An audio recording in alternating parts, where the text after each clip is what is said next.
Greetings, everybody. Welcome back to another episode here on True Confessions Naija. The story you're about to listen to comes from a message we received from one of our sisters, and the message reads like this. Good day, Uncle Ori. Good day, my brothers and sisters. I want to share something that has been sitting heavy on my chest.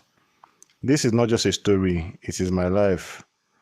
I want you to listen with your heart because what I went through can happen to any young woman, to any sister, to any daughter. Please, don't just hear it, feel it. I was once what people called a slay queen.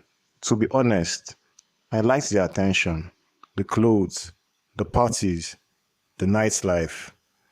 People saw the pictures I posted, the drinks I held, and the hotels I checked into, and they thought I was living the dream. But behind those smiles, I was already broken. I was poor, desperate, and tired of hustling. So when Ashraf came into my life with his sweet words, his promises, and his talk of a better future, I believed him. He promised me a life I had only seen in movies. Dubai, luxury hotels, business class, endless money. I thought God has finally remembered me. I thought this was my breakthrough. I never knew that I was walking into hell. The first few days were like paradise. Tall buildings, shining lights, luxury cars. I had never seen anything like it in my life. They dressed us up in designer clothes, gave us champagne, and told us we were special. But slowly, things began to change. I remember the first time Ashra left a drink in my room.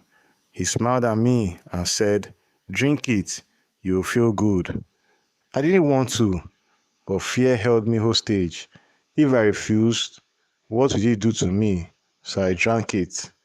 That night, I started screaming in my sleep. I saw hands coming out of the walls, trying to grab me, trying to pull me into the darkness. Every time I screamed, the hands disappeared. My friends would knock on the door, worried, but I couldn't even open for them. I hated myself. I hated my reflection in the mirror. I asked myself, am I still human? Then came the humiliation.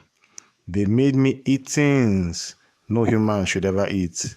They mocked me, laughed at me, called me a pig. They said I was unclean, not even worth touching. And when I cried, they laughed harder. They said, even our dogs live better than you. Do you know how it feels for someone to destroy your dignity? To strip you of the little self-respect you have left? That pain, my brothers and sisters, cuts deeper than any knife. But what broke me the most was when they forced me to do things with animals. I cried until my chest burned. I wanted to end it all. My hotel room was on the 50th floor. I remember looking down from the balcony, thinking, if I jumped, it would all be over. One step and the pain would stop.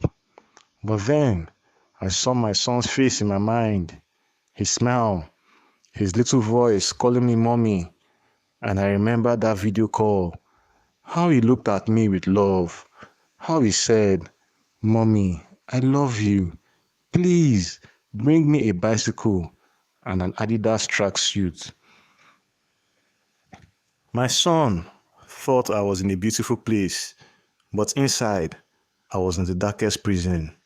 That day, I decided I will not die here. I will not leave my son alone in this world. I wasn't the only one suffering. Ashia, Zizi, Ayat, we were all trapped. Ashia was always on the balcony, smoking to calm her nerves. She never cried. She never shouted. She just smoked like that was her only escape.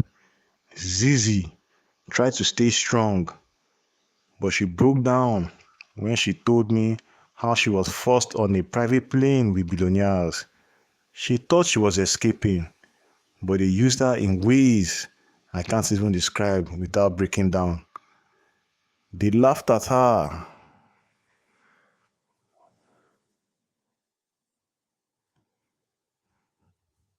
made her crawl like a dog, even urinated on her in mid-air. When she came back to the hotel, she cried like a baby. And for the first time, we all cried together. We held each other like sisters at a funeral. That was the day we realized we were not victims individually, we were prisoners together. But Ashraf, oh Ashraf, he was a devil in human skin. He had a way of breaking us down, step by step. At first, he used fear, then drugs, then humiliation. And when he saw that our bodies and minds were exhausted, he smiled. That smile, it was the smile of a man who had finally crushed every ounce of dignity in us.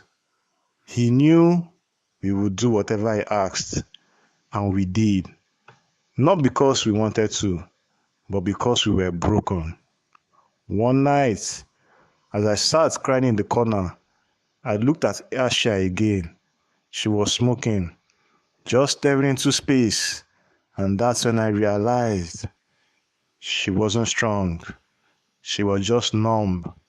She had seen so much evil that her heart had gone silent. That was the moment I knew if I didn't fight for myself, I would end up like her, an empty shell. Then came the worst. They brought in men from America, and I thought maybe they will respect us, but they were worse than others. Violent, drunk. They used us for hours, treating us like lifeless objects. My body gave up. I vomited on one of them, and he beat me, spat on me, and said I was nothing but a prostitute. That was the night I knew if I survived, I will never be the same again. But God works in mysterious ways. The same sun who saved me from jumping saved me again. Every time I wanted to give up, I remembered his smile, and I told myself, you must survive. Even if you crawl out here half dead, survive. That little boy will never know that his smile kept his mother alive. Brothers and sisters, this is my confession. I share it because many young women are being lured every single day with promises of luxury, and many of them do not return. I was lucky to come back alive, but my soul carries scars that will never heal. Please, if you're listening, share this story. Talk to your sisters, your daughters, your friends. Do not let them fall into the same trap I fell into, because the paradise you see on Instagram and other social media platforms may just be the doorway to hell. I'm so grateful for the chance to tell my story here. Can't wait to see what everyone thinks in the comments. Dear listeners, right there was a message that was sent to us by one of our sisters.